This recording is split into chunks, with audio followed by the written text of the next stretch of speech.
Olá pessoal, tudo bem? Meu nome é Antônio Kozikoski, eu sou professor de Direito Constitucional e de Direitos Humanos e no vídeo de hoje farei uma coisa um pouco diferente do que costumo fazer.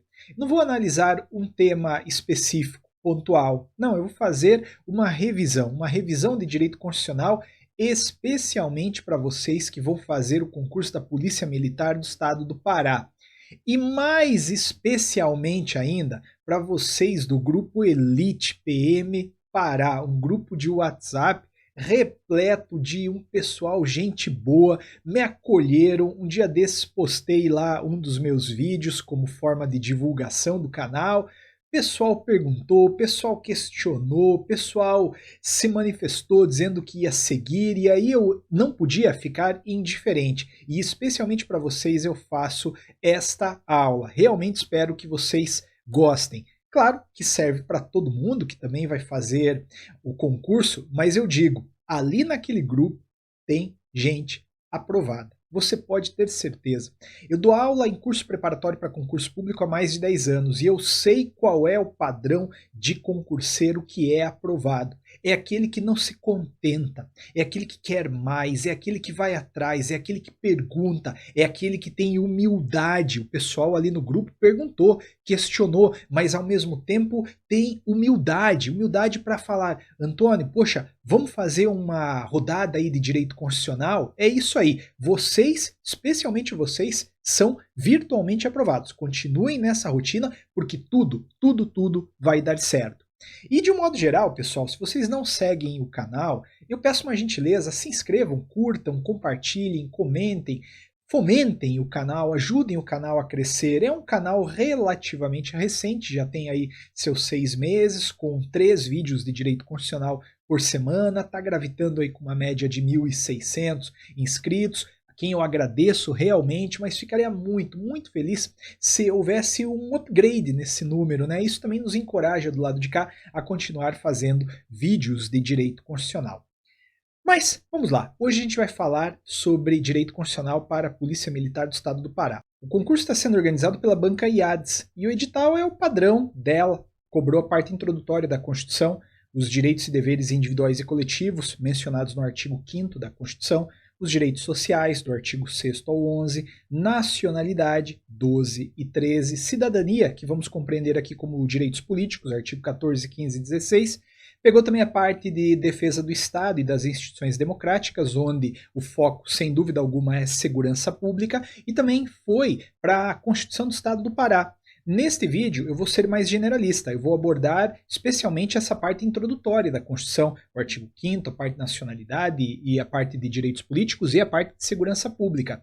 Não vou descer a minúcias na Constituição do Estado do Pará. A depender, claro, da repercussão deste vídeo, eu até posso fazer uma aula específica da Constituição do Pará, naquilo que é pertinente naturalmente para o concurso da PM Pará. Mas aí eu deixo contigo, tá? Então manda para os teus amigos, curtirem o vídeo, aí tiver uma repercussão legal, aí sem dúvida alguma eu volto aqui para a gente fazer.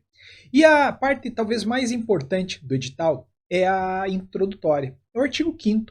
O artigo 5º que está na Constituição indicado como artigo dos direitos e deveres individuais e coletivos. Isso já caiu em prova da IADES, inclusive. O artigo 5º ele não trata dos direitos fundamentais de um modo geral. Direito fundamental é uma expressão muito maior. Direito fundamental pega toda aquela parte introdutória do edital, pega a parte de direitos sociais também, além do artigo 5º, pega nacionalidade, direitos políticos. Agora, o artigo 5º específico, ele trata de direitos e deveres individuais e coletivos. Trata-se de um artigo longo, ele é formado por 78 incisos. Mas se você pegar esses 78 incisos e compactar, você chega em 5 grandes direitos. Você chega nos 5 grandes direitos que inclusive estão mencionados no caput do artigo 5º, acompanhe comigo.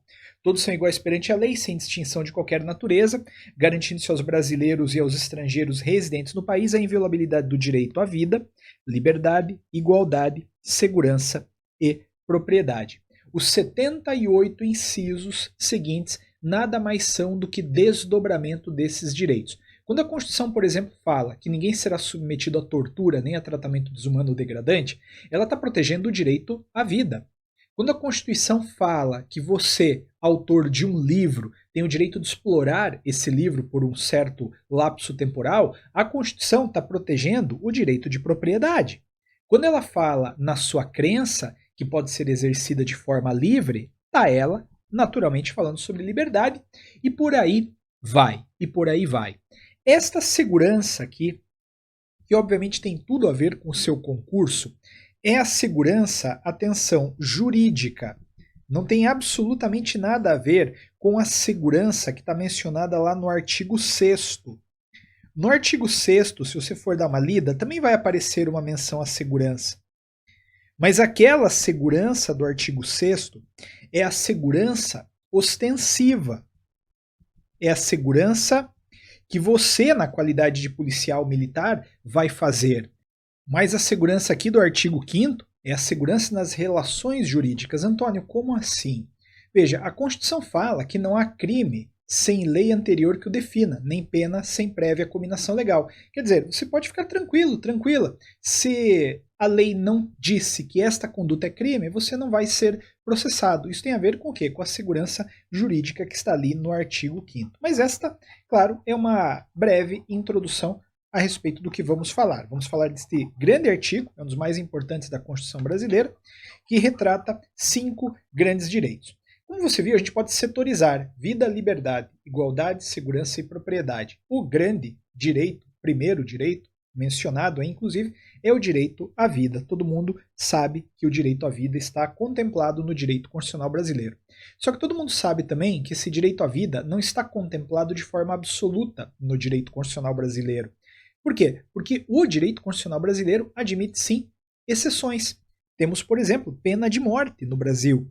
Não se trata de uma pena de morte executada de maneira indistinta em crimes, vou assim dizer, comuns. Trata-se de uma pena que é aplicada em caso de guerra declarada, como está lá no artigo 5º, inciso 47, a linha A.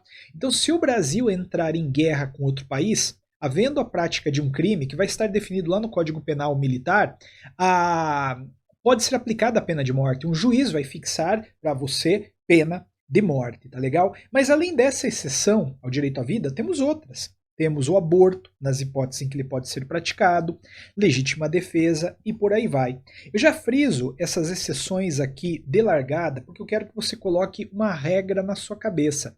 Via de regra, no Brasil, não existem direitos absolutos. Note que nem mesmo a vida, que é revestida de uma certa,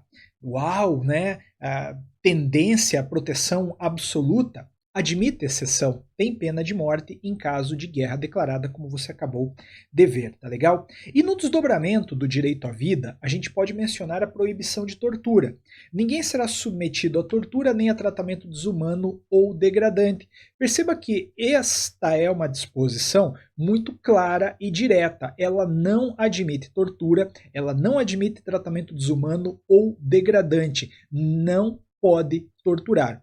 Isso aqui é muito importante para quem vai fazer concursos na área policial, porque os processos seletivos já querem que as pessoas entrem sabendo que, sim, existe uma proibição de tortura no Brasil, ninguém será submetido a tortura nem a tratamento desumano ou degradante, ok? Correndo o risco de ser um pouco aprofundado, eu queria só citar aqui, aliás, até antes de citar o que eu ia falar, eu queria lembrá-los de que a tortura no Brasil, além de estar naturalmente proibida na Constituição, é crime. O direito penal trata da tortura como crime. Mas esse crime, segundo a Constituição brasileira, é um crime inafiançável e também insuscetível de graça ou anistia. Inafiançável e insuscetível de graça ou anistia. A pessoa que é acusada não pode pagar fiança para responder em liberdade e não se beneficiará de perdão feito pelo executivo, é a graça, ou de perdão feito pelo legislativo, anistia. A graça é um perdão mais individual, a anistia é um perdão geral, decorrente de lei. Agora, o que a banca costuma, e até de um modo geral as bancas costumam cobrar, é o crime de tortura, ele não é imprescritível. O crime de tortura prescreve, sim, cuidado, isso aqui é uma das coisas que mais caem. Inclusive lá no grupo da Polícia Militar do Estado do Pará, e não é um grupo oficial da Polícia Militar do Estado do Pará, que fique muito claro, é um grupo formado por concurseiros que se uniram para estudar. Ali, um dos vídeos que eu lancei foi justamente um vídeo sobre mandados de criminalização, que vai abordar toda essa parte da Constituição que fala qual crime é inafiançável, imprescritível, suscetível de graça ou anistia. Te convido também para ver esta parte específica no canal. Eu não vou abordar essa temática que é muito importante para a prova neste vídeo, porque tem aí uma parte já gravada para você no canal, tá legal? Mas aí sim, fazendo um certo aprofundamento, você tem que tomar cuidado com a súmula vinculante número 11, que afirma que o uso de algemas só pode ser feito em caso de 1. Resistência, 2. Fundado receio de fuga, 3. Perigo à integridade física própria ou alheia por parte do preso ou de terceiros. Não pode sair algemando. Não pode. O Supremo Tribunal Federal tem esse entendimento de longa data. Talvez você não concorde com ele, de fato a gente fica às vezes um pouco desconfiado desse entendimento no contexto em que a violência, especialmente violência contra policiais, está numa escalada, né? Mas é o que tem para hoje, né? A súmula vinculante número 11 fala. E claro, também tem que lembrar que nesse contexto, né, maluco que é o Brasil, a gente também consegue encontrar aí várias hipóteses de abuso por parte de policiais. Então, não pode usar algema de forma indistinta, só pode usar algema em caso de resistência, fundado receio de fuga, ou de perigo à integridade física própria ou alheia. E ainda nesses casos, ainda quando a autoridade policial faça uso da algema, tem que justificar a excepcionalidade por escrito, quer dizer, tem que chegar na delegacia e justificar. Por que algemou? Ah, mas Antônio, eu não vou fazer. Se não fizer, responsabilidade disciplinar, civil e penal do agente ou da autoridade, nulidade da prisão sem prejuízo da responsabilidade civil do Estado. Então você pode ter certeza de uma coisa, quando você for PM, e vai ser logo logo, se você se encontrar uma pessoa que está resistindo e você algemá-la, você vai ter que justificar por escrito essa excepcionalidade. Toma bastante cuidado, tá legal? As disposições da vida na Constituição são bem simples, tranquilas, eu me limito a isso. Também tem na Constituição uma proteção à igualdade, que está mencionada também ali no artigo 5º caput, mas reforçando, vem o inciso 1º dizendo que homens e mulheres são iguais em direitos e obrigações nos termos desta Constituição. Quer dizer, há um mandamento constitucional aqui que obriga um tratamento não discriminatório entre homens e mulheres. Claro que hoje em dia a gente já enxerga essa igualdade numa perspectiva também diferente. E atenção para o que eu vou te falar. Existem duas possibilidades de falar sobre igualdade. A gente pode falar sobre igualdade numa perspectiva formal e numa perspectiva material. Em sentido formal, a igualdade tem a ver com aquela cláusula que eu li para vocês, que vocês já conheciam.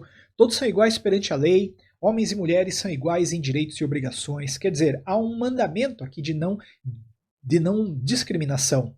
Só que, naturalmente, a gente pode olhar para essa igualdade numa perspectiva diferente e falar numa igualdade em sentido material, que hoje significa tratar os iguais de forma igual e os desiguais de forma desigual na medida de suas desigualdades. Então, a gente vai reconhecer, a partir dessa igualdade em sentido material, que no Brasil as pessoas não são absolutamente iguais. Tem pessoas que nasceram com oportunidades diferentes das outras, pessoas que estão com uma crença diferente das demais, pessoas que têm tons de pele diferentes e isso condiciona a discriminação ou não, né?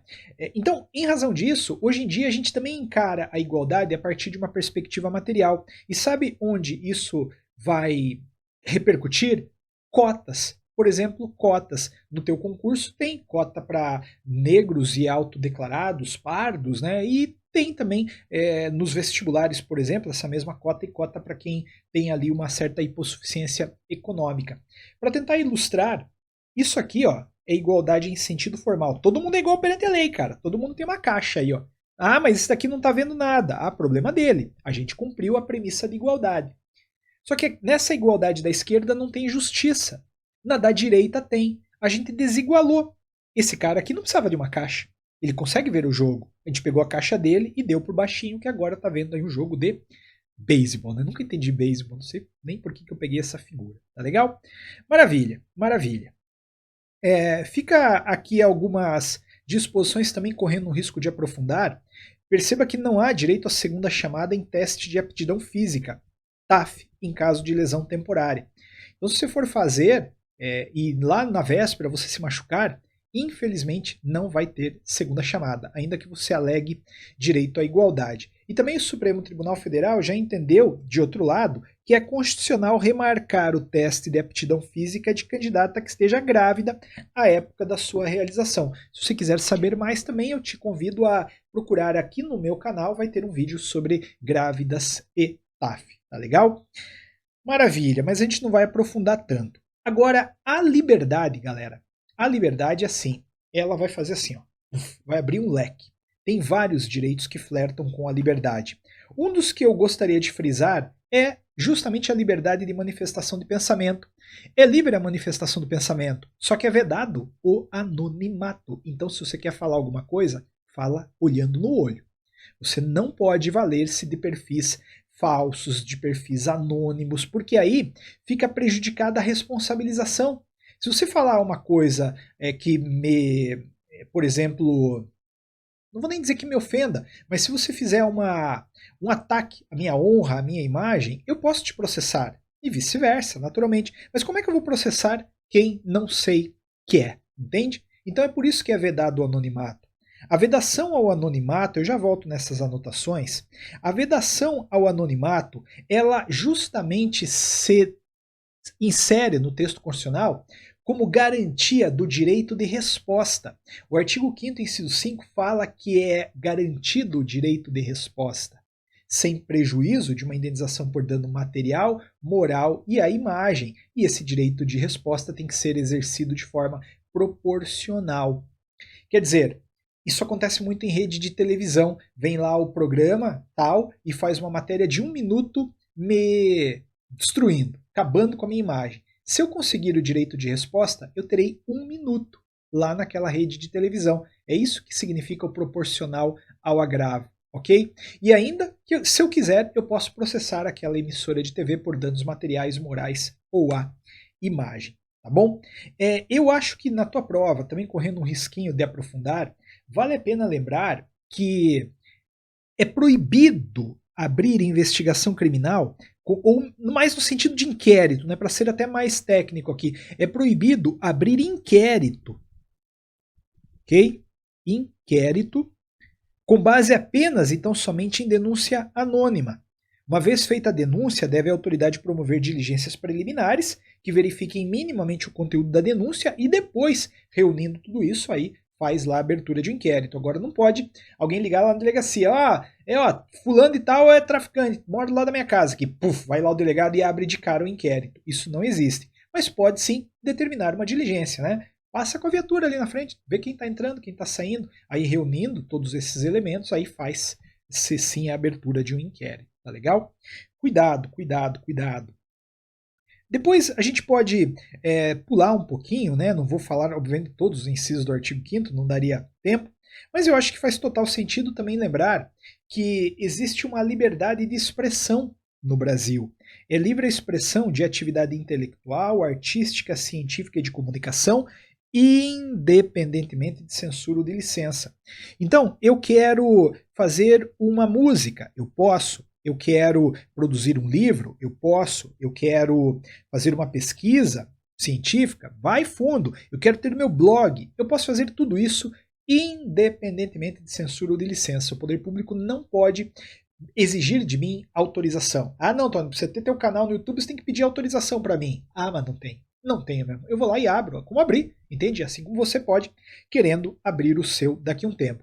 Eu queria frisar essa liberdade de expressão, porque recentemente o Supremo Tribunal Federal reconheceu que no Brasil não existe o direito ao esquecimento. Isso aqui vai cair na tua prova.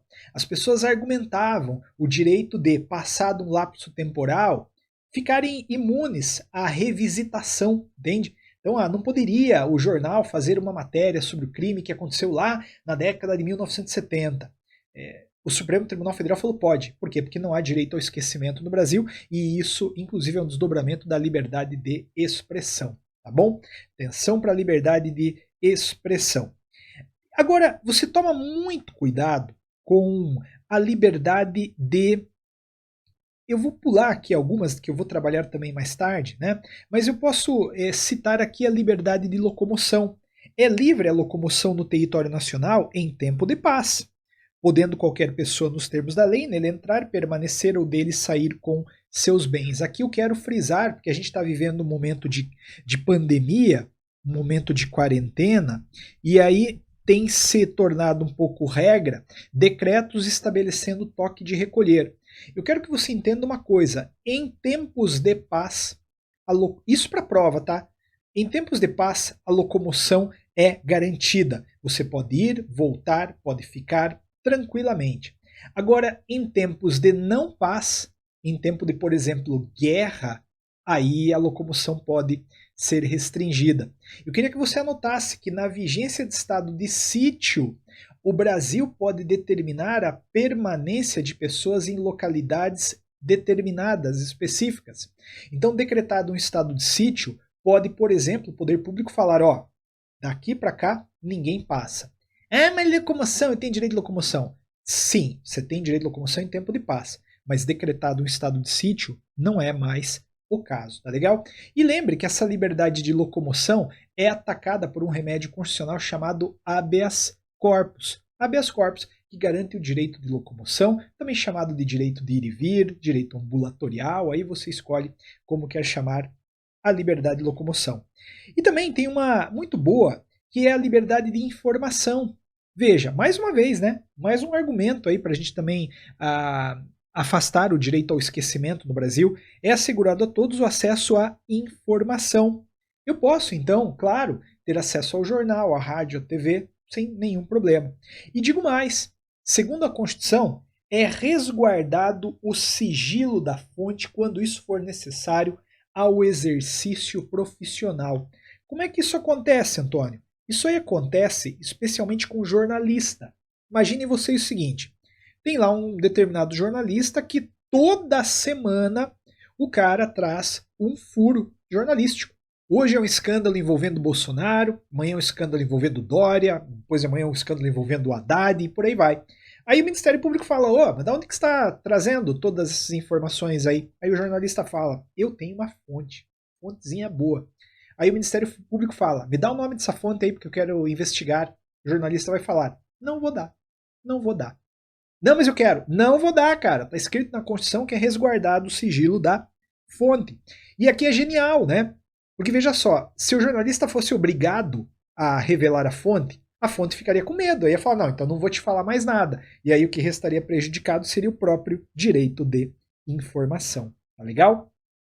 E por que o inciso de baixo fala que todos têm direito a receber dos órgãos públicos informações, é que se reconhece o remédio constitucional chamado habeas data.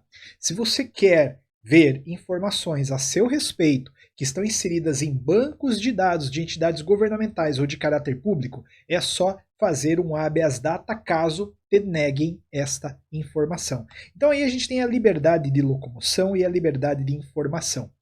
Agora, ó, atenção para isso aqui, liberdade de reunião. Isso aqui costuma cair bastante. Eu não estou falando de uma reunião que você faz na sua casa, com seus amigos, churrasquinho, não é isso não. Eu estou falando de manifestação pública, passeata, carreata. A Constituição fala que as pessoas podem se reunir em locais abertos ao público. Pode fazer então a carreata, a passeata tranquilamente. Desde que as pessoas estejam pacificamente reunidas e sem armas. Antônio, não é redundância? Não, não é.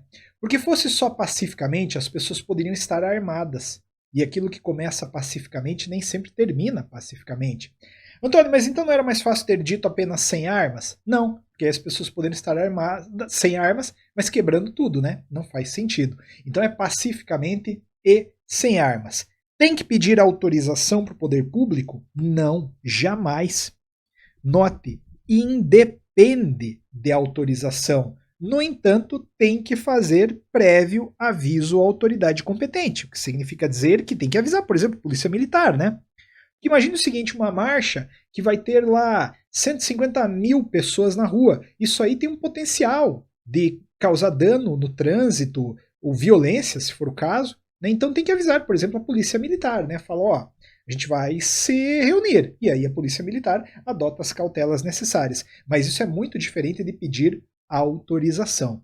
E atenção, não pode frustrar outra reunião anteriormente convocada para o mesmo local. Não pode. Imagina o seguinte, torcedores do time A falam o seguinte, polícia militar, nós vamos nos reunir no dia tal, tal hora, em tal lugar. Polícia militar vai falar, beleza, vamos lá, a gente vai ficar de olho. Mas aí depois vem os opositores, vem os torcedores do time B, rivais, e falam, polícia militar, a gente quer se reunir no mesmo dia, horário e local do time A. Aí a polícia militar pode falar, não vai rolar, tá? Não pode, tá? Porque se eu autorizar, vai frustrar aquela anteriormente convocada para o mesmo local, vocês vão se matar lá e não vai sair reunião nem para um nem para outro lado. Isso aqui, se cair na prova, só vocês vão acertar. Se for violado o direito de reunião, o remédio constitucional que cabe é o mandado de segurança. Não é o habeas corpus, como muita gente na hora da prova vai colocar. As pessoas vão falar assim, é uma marcha, e na marcha tem locomoção. Se foi proibida a marcha de forma ilegítima, cabe um habeas corpus. Não, não cabe. Anote aí, violado o direito de reunião, cabe o mandado de segurança, que é um remédio constitucional que protege direito líquido e certo. Atenção, tá bom? Cuidado, depois dei uma lida aí na liberdade de associação, que é basicamente a mesma coisa, as pessoas podem se associar para fins lícitos, né? Vedada, contudo, a associação de caráter paramilitar. Então não pode você formar uma associação de pessoas armadas, com hierarquia, subordinação, funcionando de forma paralela ao Estado, porque isso pode evoluir e voltar-se mais tarde contra o próprio Estado. Então realmente não vai rolar, tá bom? Não pode ter associação paramilitar. Cuidado, muito cuidado com os direitos relacionados à segurança. Segurança que eu vou chamar aqui de jurídica. A segurança nas relações jurídicas não tem nada a ver com a segurança que você vai fazer aí na rua, concorda? Pois bem, primeiramente, a gente pode trabalhar aqui a inviolabilidade domiciliar, que vai cair na prova, evidentemente, porque isso é meio que o dia a dia da polícia militar, em grande parte. Até antes de explicar a inviolabilidade domiciliar, você tem que entender o seguinte, ó. Existe na Constituição o artigo 5º, inciso 10, que fala que são invioláveis a intimidade, a vida privada, a honra e a imagem das pessoas. Independentemente do que consta aí, você tem que entender que as pessoas têm direito à intimidade. E é justamente em decorrência desta intimidade que assegura-se a inviolabilidade domiciliar. Quando a Constituição fala que a casa é asilo inviolável do indivíduo, na verdade ela não está protegendo a casa, ela está protegendo aquilo que acontece dentro dela, que é a tua intimidade. Por isso, eu já te digo que a expressão casa é uma expressão ampla, genérica, que de acordo com o artigo 150, parágrafo 4º do Código Penal, compreende qualquer compartimento habitado, aposento ocupado de habitação coletiva, compartimento não aberto ao público onde alguém exerce profissão ou atividade. Antônio, como assim? Se você mora numa casa, apartamento, mora num barco, mora numa chácara, numa fazenda, tudo isso é considerado casa por força do 150, parágrafo 4º, inciso 1 do Código Penal. Agora você passa no concurso da PM Pará, pega a tua família e vai fazer uma viagenzinha aí para comemorar, você tá lá num hotel, isso também é casa. Porque, de novo, não é a estrutura, não são as 4 paredes e o teto que estão protegidos, é o que está acontecendo dentro daquele espaço, a tua intimidade. Então, o albergue, a pousada, o motel, o hotel, tudo isso é casa. E também compartimento não aberto ao público onde alguém exerce profissão ou atividade. Quer dizer, então, que o teu trabalho, né, a padaria da esquina da tua casa, para fins de inviolabilidade domiciliar, é considerado, sim, casa. O Supremo, contudo, já entendeu, né, que boleia de caminhão aí não rola. Boleia de caminhão, por mais que o caminhoneiro durma ali, né, na jornada que faz, aquilo ali não é considerado casa. Logo, pode a autoridade policial revistar. Aí tem muito a ver com crime de porte de arma, né? Então o Supremo Tribunal Federal já disse. Só que você lembra o seguinte, né? Nenhum direito absoluto. Logo, essa inviolabilidade domiciliar também não é. A Constituição fala que a casa é asilo inviolável do indivíduo e ninguém nela pode penetrar sem consentimento do morador, salvo em duas hipóteses: salvo em caso de flagrante delito ou desastre, ou para prestar socorro. Vou colocar junto, né? Flagrante delito ou desastre, ou para prestar socorro, ou durante o dia por determinação judicial. Vamos tentar especificar isso aqui de forma mais didática. Exceções à inviolabilidade domiciliar. Flagrante delito, desastre ou socorro. Claro que nesse caso é em qualquer horário, né? Então hoje você nem é PM ainda, talvez, né? Vai ser. Mas você está indo embora, está no teu trabalho, está numa casa de alguém, está indo embora 10 horas da noite, aí passa na frente de uma casa, olha lá pela janela, o cara vai lá agredir outro com uma faca. Nesse caso, 10h30 da noite, será que dá para entrar? Meu, mas pula a cerca, vai lá e age. Né? Porque em caso de flagrante delito, desastre, socorro, em qualquer horário a casa pode ser violada. De outro lado, por ordem judicial, aí é só durante o dia. E a prova, ela não tende a perguntar qual é o horário do dia. Porque a doutrina do direito constitucional especialmente diverge. Né? Tem gente que fala que dia é enquanto tem luz solar, tem gente que fala que dia é das 6 às 6, 6 às 8. Então a prova ela não tende a perguntar assim. Ela tende, contudo, a falar, olha, por ordem judicial pode entrar a qualquer tempo. Não, qualquer tempo não, né? Porque qualquer tempo envolveria a noite, algo que é proibido ali. Ah, pode entrar por mandado 1h30 da manhã. Mas aí também é consenso que 1h30 da manhã é noite, né? Aí naturalmente não vai rolar, tá bom? Cuidado com a inviolabilidade domiciliar. Isso aqui é muito importante para você que vai ser policial militar. E até para te resguardar já, entenda que o Supremo Tribunal Federal já entendeu que policiais que, mediante suspeita fundada, entram em casa de alguém para averiguar a ocorrência, não respondem por violação de domicílio desde que fique evidenciado que não havia má-fé. Nesse caso, não há responsabilização civil, criminal ou administrativa. Então você, já PM, um dia tá lá, aí chega lá uma denúncia, né? Falou, ó, a casa de fulano e tal, ali ó, tem um muro, aí tem a casa, aí na parte de trás que não dá pra ver da rua, tá um cheiro insuportável de maconha, gritaria, a molecada tá se matando lá. Aí você, como PM, vai lá, toca a campainha, nada, bate palma, nada, liga a sirene, nada, e o cheiro de maconha na rua, né? Aí nesse caso, o policial pula o muro e entra. Aí chega lá, surpresa! Só que aí ele vê o seguinte, não era maconha, era, sei lá, incenso, sabor, maconha, não sei se isso existe.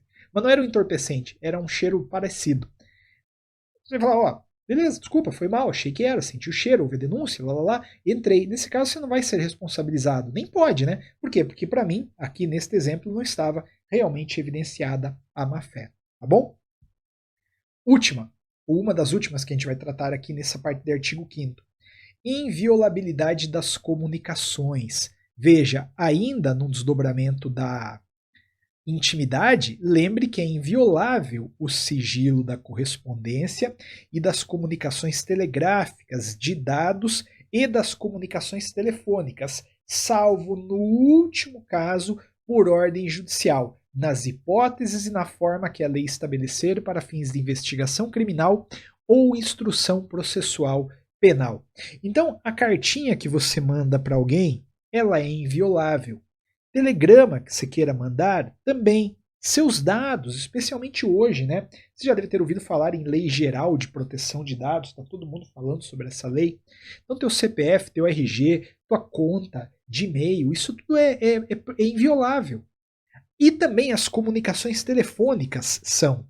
Só que perceba uma coisa, a comunicação telefônica, de acordo com a expressa determinação constitucional, pode sim ser afastada. Quando? Nas hipóteses e na forma que a lei estabelecer para fins de investigação criminal ou instrução processual penal. Então o grampo, ele pode ser feito. Ele pode ser feito. Pode ter grampo para fins de apurar uma investigação criminal ou instrução processual penal, desde que, claro, haja uma ordem judicial anterior. Não pode o delegado falar assim, ó, ô soldado, ou soldado não, né? Porque também o delegado está na Polícia Civil, não vai mandar na PM. Mas não pode o delegado falar assim, o investigador, vai lá, pula o muro lá e grampeia o telefone do cara. Se fizer isso, a prova é nula. Por quê? Porque a Constituição, inclusive, proíbe provas ilícitas. Então, galera, cuidado. Grampo judicial, interceptação telefônica, dá na mesma, tá? Vou até anotar aqui. O grampo, que é igual a interceptação telefônica, apenas em caso de investigação criminal ou instrução processual penal, desde que haja ainda uma ordem judicial pretérita. Legal, né? Isso aqui é bem importante para a prova. Aí a gente pode ir adiante para falar sobre alguns outros direitos, né? Deixa eu colocar aqui um na agulha. O artigo 5º é gigantesco, você sabe. Enquanto isso, deixa a tua dúvida, deixa teu comentário aí, se você tiver alguma coisa, eu vou responder todos os comentários, tá? Todos os comentários, eu respondo todos os comentários dos vídeos que são postados. Cuidado com o tribunal do júri. É reconhecida a instituição do júri com a organização que lhe der a lei, assegurados o quê? Plenitude de defesa, sigilo de votações, soberania dos veredictos e competência para julgamento dos crimes dolosos contra a vida. Numa prova que espera-se seja feita mais a partir de uma literalidade constitucional, a tendência é cobrar isso aqui e trocar o doloso contra a vida por culposo contra a vida. Não, o culposo não entra. Então, de repente, eu tenho uma arma em casa e aí eu estou manuseando a arma, né, limpando, aí por uma imperícia, uma imprudência, eu deixo a arma escorregar, ela cai no chão, pum, dá um tiro, atravessa a janela, pega uma pessoa do outro lado da rua e mata. Crime, sem dúvida. Vou para júri? Não, para mim não. Não vai, né? Nesse caso, estou fazendo uma análise constitucional da coisa, tá? Não sou professor de direito penal. Mas só quero formar um exemplo dizendo que aqui não houve vontade de matar. É um homicídio culposo, portanto, não vai para tribunal do júri. Plenitude de defesa, sigilo de votações. Cuidado também, eu acho que isso não vai cair na prova, mas vai que, né? Plenitude de defesa. Eu posso alegar tudo. Se eu quiser lá no tribunal do júri dançar Macarena, eu danço. E se você já viu algum julgamento de júri, vai notar que, nossa, os advogados são teatrais, né? Eles fazem lá, cantam, batem palma, chamam a atenção dos jurados. Só que tem uma coisa que não dá mais para alegar. Em crime de feminicídio, o Supremo Tribunal Federal já falou: nem venha com a tese de defesa da honra. Ah, eu matei porque ela me traiu e aí eu quis defender a minha honra. Se você fizer isso no júri, você vai levar uma ré tão grande, tão grande, tão grande. Então, anote aí que no tribunal do júri não se admite a tese de legítima defesa da honra em caso de feminicídio, tá bom?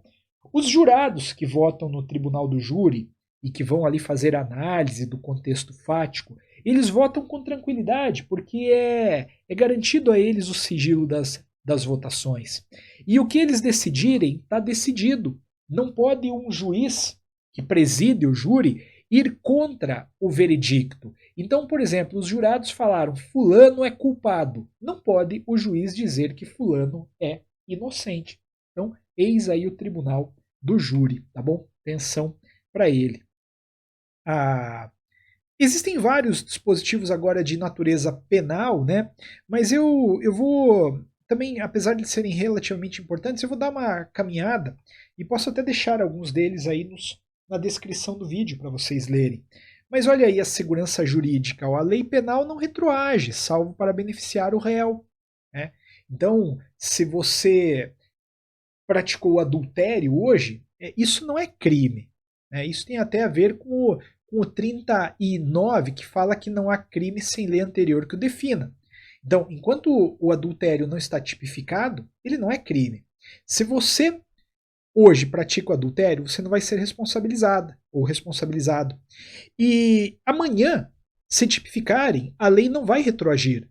Por quê? Porque nesse caso, ela está proibida de fazê-lo. Entende? A lei penal não retroage para te incriminar, ela só retroage para beneficiar o réu. Então, hoje, se você pegar o crime de roubo, é crime. Ah, mas você praticou e veio uma lei dizendo que não é mais crime ou roubo no Brasil, aí essa lei vai retroagir para te beneficiar sim, e você será posta em liberdade. Tá legal? Ó, eu não vou falar disso, mas este quadro está numa aula, num vídeo especial que está aí no canal. O pessoal do grupo Elite PM Pará já recebeu lá no WhatsApp, tá bom? Então eu explico tintim por tintim desta tabela que há uma probabilidade altíssima de cair na tua prova. É só você jogar aí no canal, né? Descomplicando os mandados de criminalização. Eu vou deixar o link também na descrição do vídeo para você enxergar, tá bom? No final você vai ver isso aqui, ó. Você vai ver tudo sendo preenchido a partir de uma explicação que não vai te fazer decorar e vai te fazer sim compreender. É isso que no fim das contas interessa. Tá legal? Penas proibidas, né? Muito rapidamente. Não pode ter pena de morte. Antônio, mas falou que podia. Sim, salvo em caso de guerra declarada. Não tem pena de caráter perpétuo, trabalho forçado, banimento, nem pena cruel. Atenção, esse é o artigo 5º, né? O resto, pessoal, eu vou, porque se trata de uma revisão também, né? Dar uma pulada, vou passar adiante e a gente vai para outros tópicos aqui muito importantes. Só no direito à propriedade, que ainda seria o quinto grande direito, lembre que é garantido o direito de propriedade e que esta propriedade deve atender à sua função social.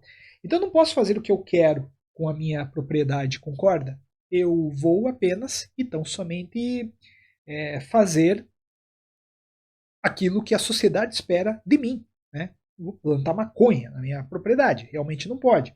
Agora, se eu estou usando minha propriedade bem, está burado, está bem cuidada, aí está atendendo a função social. Beleza? Excelente, galera. Olha, vamos para outro ponto que eu quero frisar. Nacionalidade. O que você lembra de nacionalidade nesta revisão? Bom, a nacionalidade é um vínculo jurídico que une uma determinada pessoa a um determinado estado.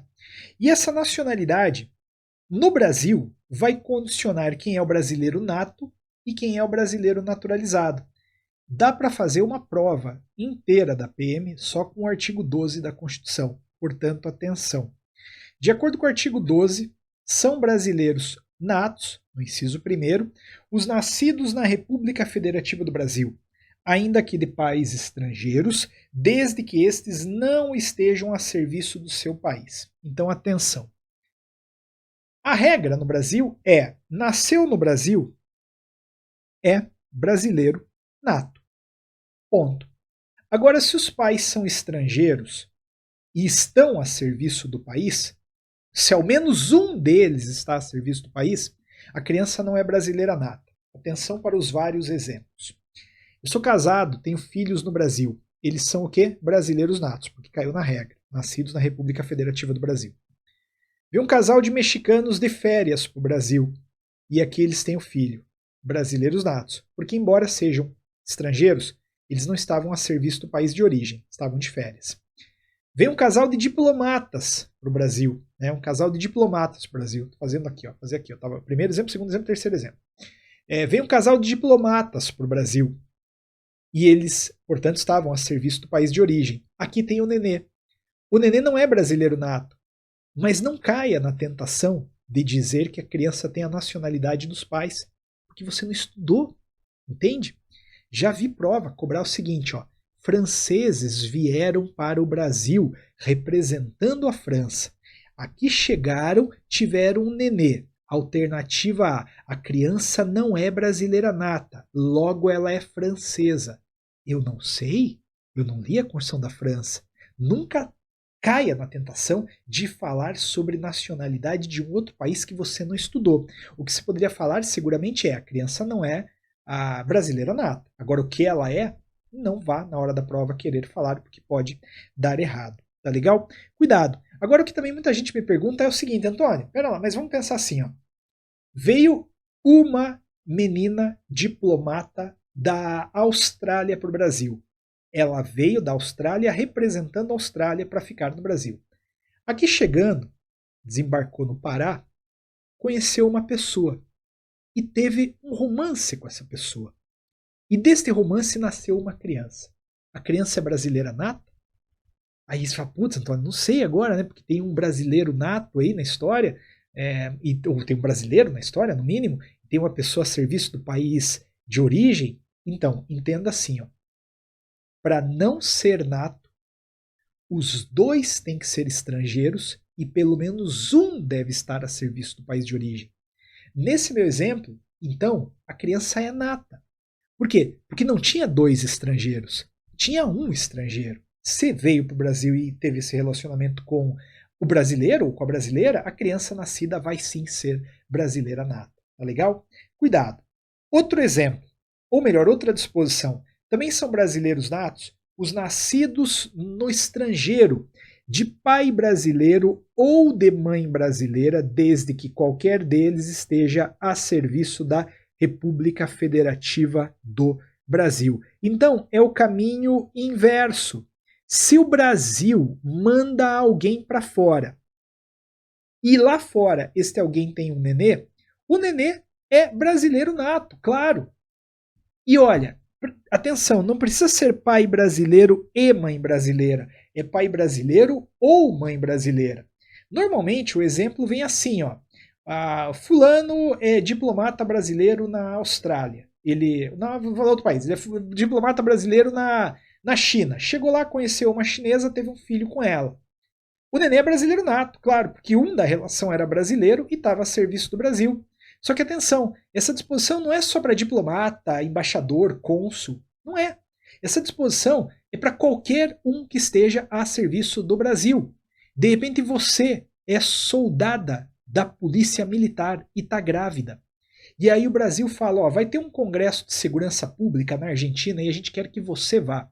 Mas eu tô grávida de 6 meses, 7 meses. Ah, mas vai lá, não vai ter problema, aqui do lado, vai lá e volta. Chega lá, você teve o nenê. O nenê é brasileiro nato, tá? Porque você, mãe brasileira, estava a serviço do Brasil. Antônio, se o pai brasileiro ou a mãe brasileira não estava a serviço do Brasil, aí aplica a linha C. Olha lá. São brasileiros natos, os nascidos no estrangeiro, de pai brasileiro ou de mãe brasileira, 1. Desde que sejam registrados em repartição brasileira competente, ou bem grande, 2, venham a residir na República Federativa do Brasil. Então, você passou no concurso da PM Pará. Aí você tinha ali uma economia, fala para tua esposa, para teu marido, fala, poxa, a gente sempre quis fazer aquela viagenzinha para, sei lá, Buenos Aires. Vamos, vamos. Foram. Só que aí a menina estava grávida. Chega lá em Buenos Aires, vocês que estavam de férias, não representando o país, nasce a criança. O que você pode fazer? Se você pegar a criança e registrar em repartição brasileira competente, já é o bastante. A criança é brasileira nata. Tá legal? Agora, se você chega lá e fala assim, nossa, eu adorei Buenos Aires, não quero nem voltar mais para o Brasil, não vou registrar. Um dia a criança poderá ser brasileira nata. Ela poderá ser nata desde que ela venha para o Brasil e opte em qualquer tempo, mas depois de atingida a maioridade, pela nacionalidade brasileira. Atenção, então, para este dispositivo. Não é simples, isso envolve aí uma necessidade de explicar, claro, mais rapidamente, só que se entende, aliás, mais vagarosamente, mas se entende que também a gente está numa revisão, né? Espero que pelo menos os pontos façam minimamente sentido, depois se vai até a data da prova dar uma estudada melhor nisso.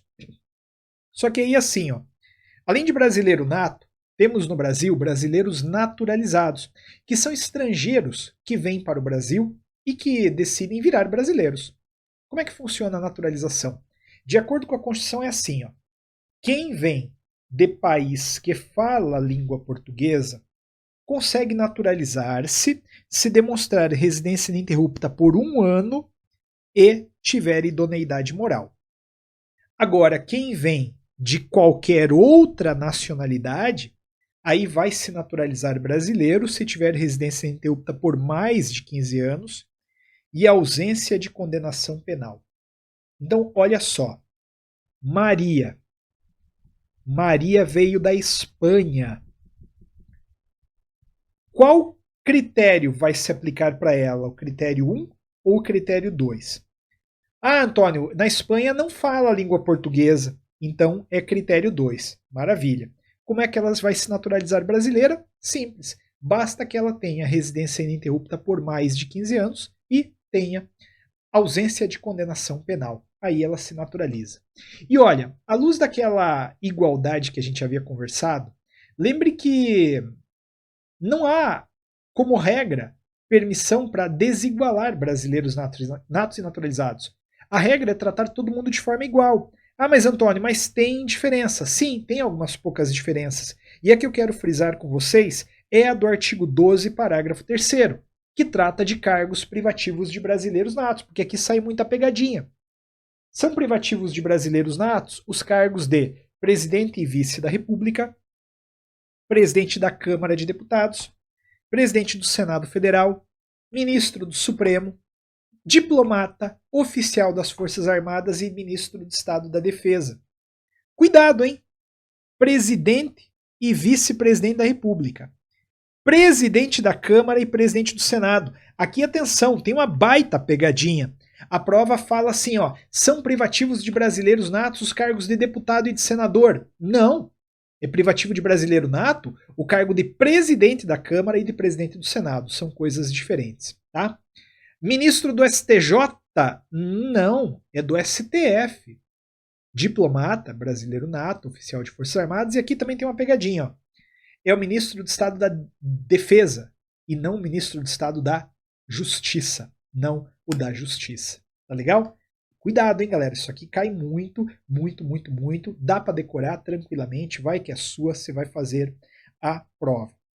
Esse tema vai cair na prova também, perda de nacionalidade. Só que eu não vou falar aqui, porque, mais uma vez, tem um vídeo no meu canal. Só você jogar perda de nacionalidade do brasileiro nato. É isso que vai cair na prova. Veja esse vídeo, esse vai cair na prova. Vou deixar o link também na descrição deste vídeo para você estudar.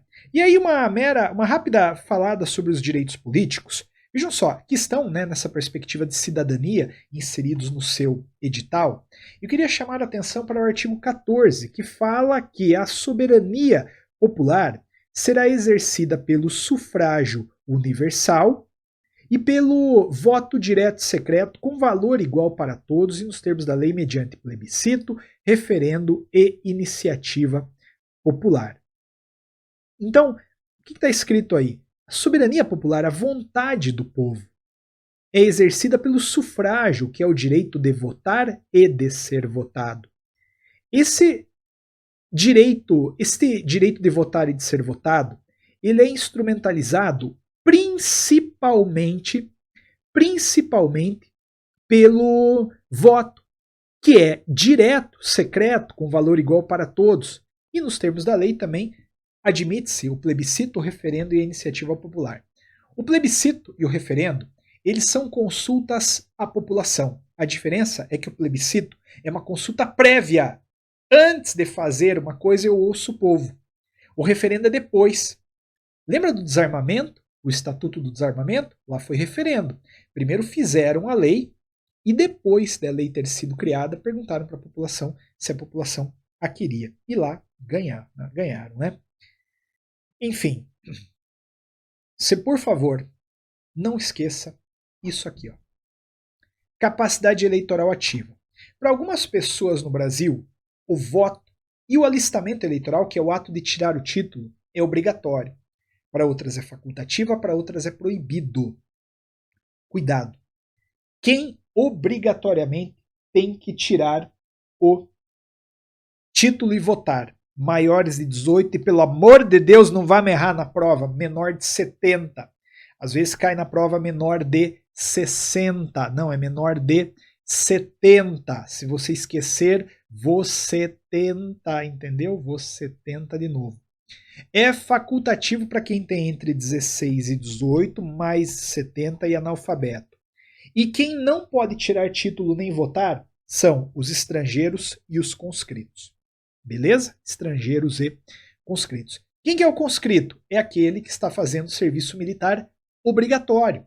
Não é você como PM. Você como PM não vai ser conscrito, você vai ser militar, mas não conscrito. Conscrito é aquele que nasceu há 18 anos atrás e está lá agora ralando coco lá para, enfim, entregar aí à pátria um pouco do seu dever. Agora, ali, vejam só, naquela tabela eu falei quem pode votar.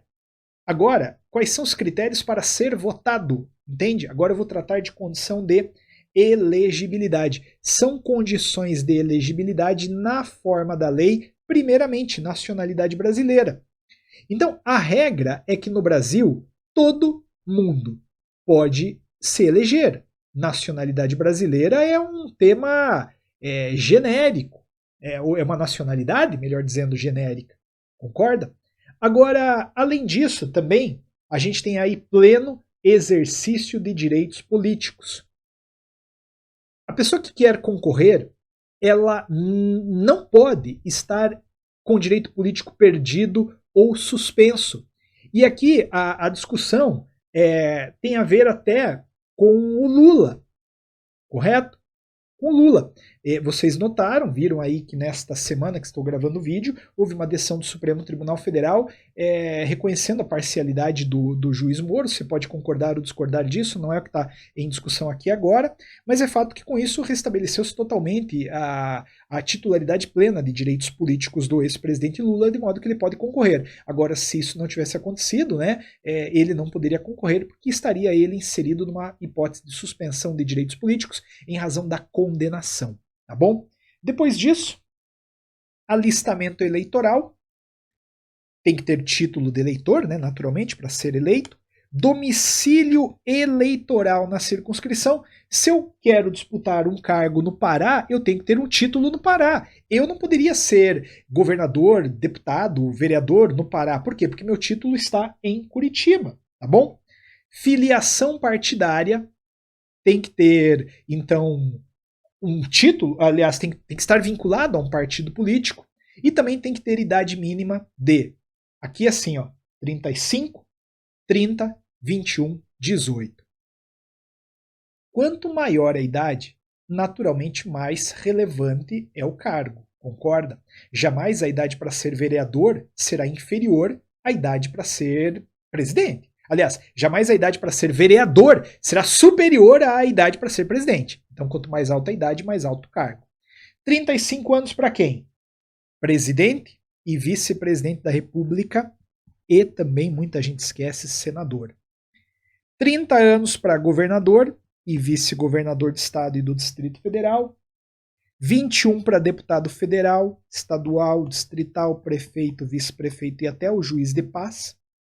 E 18 anos para vereador. Tem que dar uma memorizadinha aqui também, tá legal? Se na revisão isso fez muito sentido para você, é um sinal positivo, você está aí rumo à tua aprovação.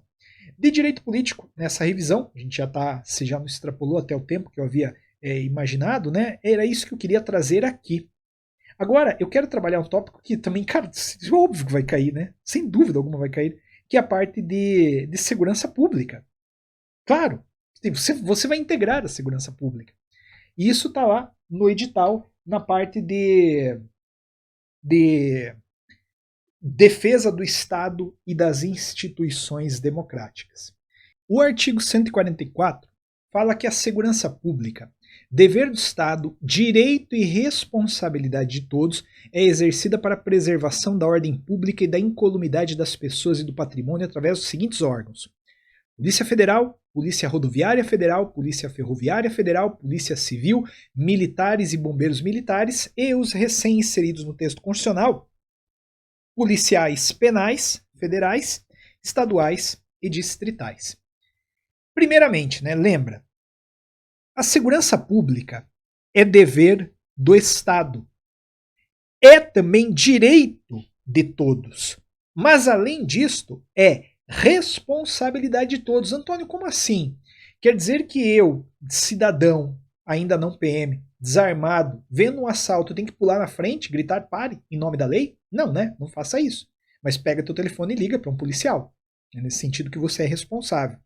E essa segurança pública é exercida para a preservação da ordem pública e da incolumidade das pessoas e do patrimônio através desses órgãos que eu mencionei. Cuidado, tá aqui é segurança pública. Entende? Está no artigo 144, é segurança pública. Não tá, não é.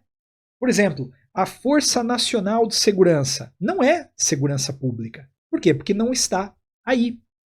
Aí, rapidamente, queria lembrar com vocês do seguinte: existe uma diferença entre polícia ostensiva ou administrativa e polícia judiciária. Cuidado, isso aqui pode ajudar muito na memorização das coisas que adiante vem. A polícia ostensiva, ela atua de forma preventiva, ou seja, antes do crime. Ela serve então para proteger a sociedade. E como ela quer proteger, como ela quer evitar o crime, ela vai andar fardada, há viaturas caracterizadas, ela se coloca em locais estratégicos, faz blitz. É seguramente o teu caso, polícia militar. Mas não é só isso. Também tem a Polícia Rodoviária Federal, Polícia Ferroviária Federal, Polícia Penal, Polícia Federal. Estas são polícias ostensivas, administrativas. Mas estas, por melhores que sejam, às vezes deixam escapar o crime, entende? O crime é praticado. Aí entra em cena quem? A Polícia Judiciária, que vai atuar para quê? Vai atuar, olha, só não confunda isso aqui, tá? Isso aqui já vi da confusão. Quando eu digo que ela atua de forma repressiva, eu estou querendo dizer que ela atua após o crime, entende? Após o crime, para investigar. Então, sempre trabalhe com a lógica do antes e depois. A polícia ostensiva atua antes, para evitar.